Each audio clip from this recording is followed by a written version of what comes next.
أعوذ بالله من الشيطان الرجيم. بسم الله الرحمن الرحيم. نحمده ونصلي على رسوله الكريم. أما بعد، قال الله تبارك وتعالى: المال والبنون زينة الحياة الدنيا والباقيات الصالحات خير عند ربك ثوابا وخير أملا.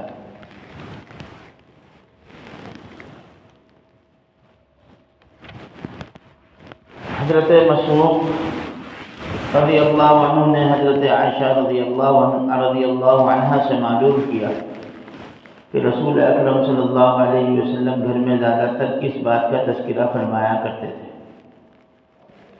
فرمایا، آپ اکثر یہ فرمایا کرتے تھے کہ انسان کے پاس اگر سونے کی 2 وادی جنگل ہوں تو بھی اس کا جی نہیں بھر سکتا، بلکہ تیسری وادی کی تمنا کرے گا۔ انسان کا پیٹ سوائے مٹی کے اور کوئی چیز نہیں بھرتی، یعنی مرنے کے بعد ہی سلسلہ آرزو ختم ہوتا ہے۔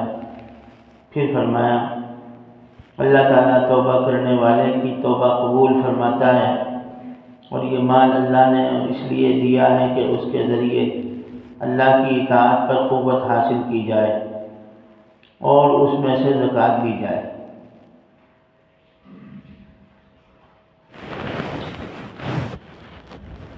حضرت مسروق رضی اللہ عنہ نے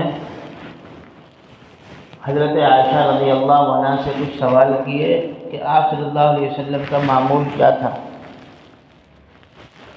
تو آپ اکثر کیا فرمایا کرتے تھے؟ آپ صلی اللہ علیہ وسلم نے صحابہ کرام رضوان اللہ علیہم مجمعین کا ذہن دنیا کے تعلق سے ایسا بنایا تھا کہ دنیا تو رہے لیکن اس سے دل نہ لگائے انسان۔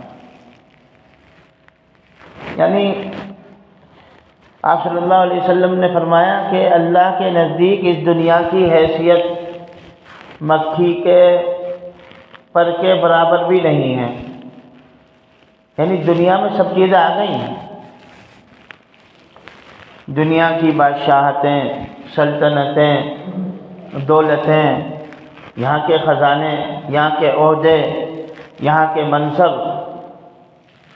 یہاں کی حکومتیں، یہ ساری چیزیں دنیا، یہ سب اللہ کے نزدیک کوئی حیثیت نہیں ہے۔ تو جب حیثیت نہیں ہے تو اللہ تعالیٰ نے کسی کو دیا ہے، کسی کو نہیں دیا ہے۔ عام طور سے ایمان والوں کے ساتھ اللہ کا رویہ یہی ہے کہ ان کو دنیا سے اس طرح بچاتا ہے جیسے انسان کسی کے اوپر سے، میٹھے کے اوپر سے مکھی مچھر کو بچاتا ہے۔ حدیث شریف کا مفہوم ہے کہ اللہ تعالیٰ دنیا کو ایمان والے سے اس طرح بچاتا ہے جیسے تم مکھی مچھر کو دور کرتے ہو، ایسے ہی ایمان والے سے دنیا اللہ تعالیٰ بچاتا ہے۔ اور ہم دنیا پہ ایسے پڑتے ہیں جیسے مکھی اور مچھر۔ ہم دنیا پہ اس طرح جاتے ہیں جیسے میٹھے پہ جاتی مکھی۔ یعنی ہم تو گویا کہ اپنی معراج سمجھتے ہیں دنیا حاصل کرنے کو، اپنی معراج سمجھتے ہیں، عہدے حاصل کرنے کو اپنی معراج سمجھتے ہیں، دولت حاصل کرنے کو اپنی معراج سمجھتے ہیں۔ اور دوسری طرف اللہ تعالیٰ جو دنیا کو بنانے والا ہے، جو دنیا کے مزاج سے سب سے زیادہ واقف، اس لیے کہ بنانے والا تو وہی ہے نا، اسی نے بنایا دنیا کو بھی، تو جب دنیا کو اس نے بنایا تو سب سے زیادہ وہی واقف ہوگا نا۔ ماں باپ اپنے اولاد سے سب سے زیادہ واقف ہوتی ہے، اس کے مزاج سے، بڑے کا کیا مزاج ہے، چھوٹے کا کیا مزاج ہے، لڑکی کا کیا مزاج ہے، لڑکے کا کیا مزاج ہے، کیونکہ ماں باپ ہوتے ہیں۔ اب دنیا کو اللہ نے بنایا تو کیا وہ نہیں، یعنی بنانے والا دنیا کو، دنیا بنانے والے جو ہے اس کے مزاج سے واقف نہیں ہوگا؟ بالکل ہوگا، یقینی بات ہے۔ تو کیا مزاج ہے اس کا؟ اس کا مزاج ہے غفلت میں ڈالنے کا، اس کا مزاج ہے انسان کو اللہ سے دور کرنے کا، اس کا مزاج ہے انسان کو جو ہے اللہ سے بہت دور لے جانے کا۔ تو جب اس کا یہ مزاج ہے اور بنانے والا جانتا ہے کہ اس کا بندے کا یہ مزاج ہے، اس کا یہ مزاج ہے، دولت کا یہ مزاج ہے، حکومت کا یہ مزاج ہے، عہدے کا یہ مزاج ہے کہ یہ مجھ سے دور کر دیتا ہے، تو میں اس کو دولت ہی نہیں دوں گا، میں اس کو حکومت ہی نہیں دوں گا، میں اس کو منصب ہی نہیں دوں گا۔ پھر کس کو دوں گا؟ میں کس بندے کو دوں گا؟ کس کو دوں گا؟ اسی کو دوں گا جو میرے سے غافل ہے۔ تو اس کا مطلب کیا ہوا کہ جو آدمی عطر کی شیشی میں زہر دے رہا ہے کسی کو، تو وہ اس کا مطلب دشمن ہے۔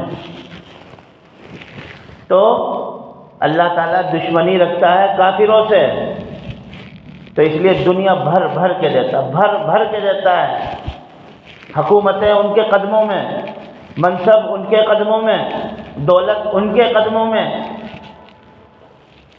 بھر بھر کے دیتا ہے۔ اور قرآن نے باقاعدہ فرمایا اللہ کی مرضی تو اس سے بھی بڑھ کر ہے، اللہ کی مرضی تو اس سے بھی بڑھ کر ہے۔ وہ کیا ہے؟ قرآن نے سورہ زخرف میں فرمایا، زخرف کہتے ہیں سونے چاندی کو، چمکنے والی چیزوں کو۔ اس کے اندر ایک آیت ہے 25ویں پارے میں، آدھے صفحہ جہاں آدھا ہو رہا ہے نا، اس کے نیچے یہ آیت ہے، اس آدھے والے رکوع کی جو شروعات ہو رہی ہے وہاں کی آیت ہے، اس میں وَلَوْلَا أَن يَكُونَ النَّاسُ أُمَّةً وَاحِدَةً لَجَعَلْنَا لِمَن يَكْفُرُ بِالرَّحْمَنِ لِبُيُوتِهِمْ سُقُفًا مِّن فِضَّةٍ وَمَعَارِجَ عَلَيْهَا يَظْهَرُونَ وَلِبُيُوتِهِمْ أَبْوَابًا وَسُرُرًا عَلَيْهَا يَتَّكِئُونَ وَزُخْرُفًا وَإِن كُلُّ ذَلِكَ لَمَّا مَتَاعُ الْحَيَاةِ الدُّنْيَا وَالْآخِرَةُ عِندَ رَبِّكَ لِلْمُتَّقِينَ۔ اللہ تعالیٰ فرماتا ہے کہ اگر لوگوں کے اندر یہ بدگمانیاں پیدا نہ ہو جاتی، خاص طور سے لوگوں سے مراد ایمان والے ہیں، خاص طور سے، اور عام لوگ بھی مراد ہیں، لیکن چونکہ ایمان والے اللہ کے محبوب ہیں اور آدمی اپنی اولاد اور اپنے جو قریب ہیں ان کی زیادہ فکر رکھتا ہے، تو یہ بات اس معنی میں سمجھنی چاہیے کہ اگر لوگوں میں یہ بات نہ ہوتی کہ وہ اس کو دیکھ کر بہک جائیں گے، تو میرا یہ دل چاہتا تھا، یعنی اللہ اپنی بات بتا رہا ہے، لولا یکون الناس امۃ واحدۃ لجعلنا، تو ہم یہ کرتے، یعنی اس مال کو دیکھ کر سب ایک طرف نہ ہو جاتے، ایمان سے نہ پھر جاتے، تو ہم یہ کرتے، لجعلنا لمن یکفر، ہم کرتے ان لوگوں کے لیے جنہوں نے کفر اختیار کیا، جو کافر ہیں ہم ان کے لیے کرتے، ہم ان کے لیے ضرور ایسا کر دیتے، یکفر بالرحمن لبیوتہم سقفا من فضۃ ومعارج علیہا یظہرون، کہ ہم ان کے زینے بھی اور ان کی چھتیں بھی سونے کی اور چاندی کی بنا دیتے۔ یعنی یہی نہیں کہ ان کی تجوریوں میں سونا ہوتا، ان کی دیوانیں بھی سونے کی ہو جاتی، ان کی چھتیں بھی سونے کی ہو جاتی، چاندیاں بھی چاندی سے ہو جاتی ان کی۔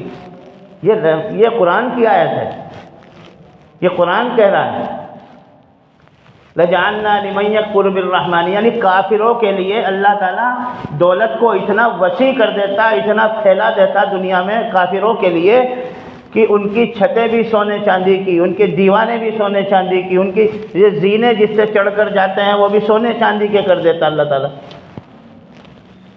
معارج علیہا ولبیوتہم ابوابا وسرورا علیہا یتکئون، یہ صرف یہی نہیں، ان کی مسیریاں، ان کے تکیے، ان کے گدے اور ان کے سب کچھ سونے چاندی کا کر دیتا اللہ تعالیٰ۔ لیکن کیا ہے؟ صرف اس وجہ سے کہ بہک نہ جائیں لوگ، بہک نہ جائیں۔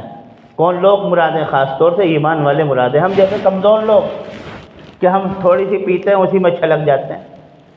آج کل کے ماحول میں دیکھ رہے ہیں ہم، آج کل کا کیا ماحول ہے؟ آج کل کا ماحول یہی ہے کہ بس پیسہ کماؤ، پیسہ کماؤ، پیسہ ہی سب کچھ ہے، کہیں سے بھی آئے پیسہ آئے، کہیں سے بھی آئے پیسہ ہے تو سب کچھ ہے۔ یہ ہمارا کلمہ ہے اندرونی طور سے، یہ کلمہ ہے ہمارا، ہماری بیٹھکیں یہی ہیں، ہمارا ہنسنا یہی ہے، ہمارا رونا یہی ہے۔ ہماری ہر وقت کی دھن، ہر وقت کی فکر، ہماری ہر وقت کی بس سمجھ، ہماری ہر وقت کی عقل پیسہ ہے۔ یہ ان لوگوں کا حال بتا رہے ہیں ہم اپنے کو، جو ہر وقت یہ ہمارا اللہ ایسا کرے گا، اللہ نے جنت بنائی، اللہ نے دوزخ بنائی، اللہ نے ایسا کیا، اللہ نے ویسا کیا۔ یہ اللہ والے کہہ رہے ہیں جن کے نام، جن کی زبان پہ اللہ رہتا ہے، ان کی چاہتیں اور ان کی خواہشیں یہ ہیں کہ کہیں سے بھی آئے پیسہ آئے، پیسہ آئے کہیں سے بھی آئے۔ اور اللہ تعالیٰ دوسری طرف کیا کرتا ہے؟ ایمان والوں کو اس پیسے سے بچاتا ہے، اس دنیا سے بچاتا ہے جو ان کو تباہ کرنے والی ہے، اور دوسری طرف یہ کہتا ہے کہ اب اپنے ظالموں کو، اپنے کافر جو مجھ سے میرا انکار کرنے والے ہیں، میں چاہتا ہوں کہ ان کی چھتیں بھی سونے کی ہو جائیں، ان کے دروازے بھی سونے کے ہو جائیں، ان کے تکیے اور بستر بھی سونے کے ہو جائیں، لیکن تمہارا خیال کر کے میں جو ہے یہ سب نہیں کرتا۔ تو سمجھ لو کہ کتنی عیب دار چیز ہے میرے نزدیک یہ، کہ میں اپنے دشمن کے لیے تو پسند کر رہا ہوں اس کو، لیکن تم سے روک رہا ہوں، اور اپنے دشمن کو بھی صرف تمہارے بہکنے کے ڈر سے جو ہے نہیں دے رہا۔ تو یہ سمجھیے اس آیت کو، کہ سمجھتے ہیں کہ صاحب اللہ نے ہمارے ساتھ ظلم کر دیا، اللہ نے ہمیں کچھ دیا ہی نہیں، ہم نے اللہ کا کیا بگاڑا تھا، ہمارے پاس کچھ نہیں ہے، پہننے کو نہیں ہے، کھانے کو نہیں ہے، کاروبار نہیں ہے، یہ نہیں ہے، وہ نہیں ہے، وہ نہیں ہے، یہ نہیں ہے۔ ارے بہت سمجھو، تمہارے پاس ایمان ہے کہ نہیں ہے؟ قرآن سمجھنے کی صلاحیت ہے کہ نہیں ہے؟ قرآن پڑھتے ہیں، نمازیں پڑھتے ہیں، دولت کم ہے تو اس پہ بھی اللہ کا شکر ادا کرنا چاہیے۔ پتہ نہیں اگر زیادہ دولت ہوتی تو شاید نماز بھی نہ پڑھ پاتا آپ وقت پہ۔ بہت سے لوگ ایسے ہیں جن کو اللہ نے خوب دے رکھا ہے، تو نہ انہیں مسجدوں کا پتہ ہے، نہ انہیں نمازوں کا پتہ ہے، نہ کچھ پتہ ہے، اور وہ اپنی دنیا میں مست ہیں بس۔ تو یہ اللہ کے نزدیک جو دنیا ہے نا، یہ مبغوث ترین چیز ہے، مبغوث ترین چیز اللہ کے نزدیک۔ اور اس مبغوث ترین چیز کو اللہ تعالیٰ مبغوث ترین جو ہوتے ہیں ان کے نزدیک، یعنی کافر اور مشرک، ان کو دیتا ہے، بھر بھر کے دیتا ہے، اور دینا چاہتا ہے بھر بھر کے، یعنی چاہتا بھی یہی ہے کہ میں ان کو بھر بھر کے دوں۔ اور جو خاص طور سے ایمان والے ہیں، جو اللہ والے ہیں، جو اللہ کا نام لینے والے ہیں، ان کے تعلق سے اللہ تعالیٰ یہ چاہتا ہے کہ ان سے دنیا کو بچائے۔ حدیث شریف کا مفہوم بیان فرمایا اللہ کے رسول صلی اللہ علیہ وسلم نے کہ دنیا کو ایمان والے سے اللہ تعالیٰ ایسے بچاتا ہے جیسے آپ مکھی مچھروں کو بچاتے ہیں اپنے آپ سے۔ لیکن اس کا مطلب یہ نہیں ہے کہ صاحب آپ دنیا نہ کمائیں اور دنیا سے منہ موڑ لیں، نہیں، حلال روزی کمانے کی فکر کیجیے۔ حلال روزی کمانے کا یہ حق ہے مسلمان پر، یہ فریضہ ہے ہر مسلمان پر۔ جو فرض آپ کو اللہ تعالیٰ نے بتایا ہے، ان فرائض کے بعد یہ فریضہ ہے کہ انسان حلال روزی کمائے۔ لیکن حلال روزی کمانے میں انسان جو ہے اپنی خواہشوں کو اتنا بڑھا لے کہ پھر وہ اس کے قدم جو ہے ناجائز چیزوں میں پڑنے لگے، ناجائز طریقے سے وہ جو ہے دولت کمانے لگے، اس کو اللہ تعالیٰ جو ہے جائز نہیں قرار کرتا۔ اور اس کے لیے سب سے بہتر طریقہ یہی ہے کہ ہم صحابہ کرام رضوان اللہ علیہ مجمعین کی سیرتوں کا مطالعہ کریں، ان کی زندگی کا مطالعہ کریں، کہ ان میں بہتر سے بہتر، بڑے سے بڑا تاجر بھی تھا، بڑے سے بڑا امین بھی تھا، اور بڑے سے بڑے عبادت گزار بھی تھا، جن میں نمایاں نام ہے حضرت عبد الرحمن ابن عوف، حضرت عثمان غنی رضی اللہ عنہم اجمعین۔ ان سب حضرات کے نام نمایاں ہیں جو بڑے بڑے تاجر تھے۔ تو اس لیے صرف یہ نہیں کہ ہمیں دنیا کمانی ہے، دنیا کمانی ہے، شریعت نے جس طرح بتایا اس طرح کمانا ہے، اور دنیا سے منہ موڑنے کا نام بھی دین نہیں ہے، بلکہ حلال روزی کمانی ہے، اس کے لیے محنت کرنی ہے، کوشش کرنی ہے، لیکن حلال طریقے پر اس کو کمانا ہے۔ تو اس کے ذریعے سے ہماری دنیا بھی سدھرے گی اور آخرت بھی جو ہے ہماری سنور جائے گی۔ تو اللہ تعالیٰ سے دعا ہے کہ اللہ تعالیٰ ہمیں دین کو سمجھنے اور دین سیکھنے کی توفیق عطا فرمائے، فہم سلیم اور بصیرت سے نوازے۔ وآخر دعوانا ان الحمد للہ رب العالمین۔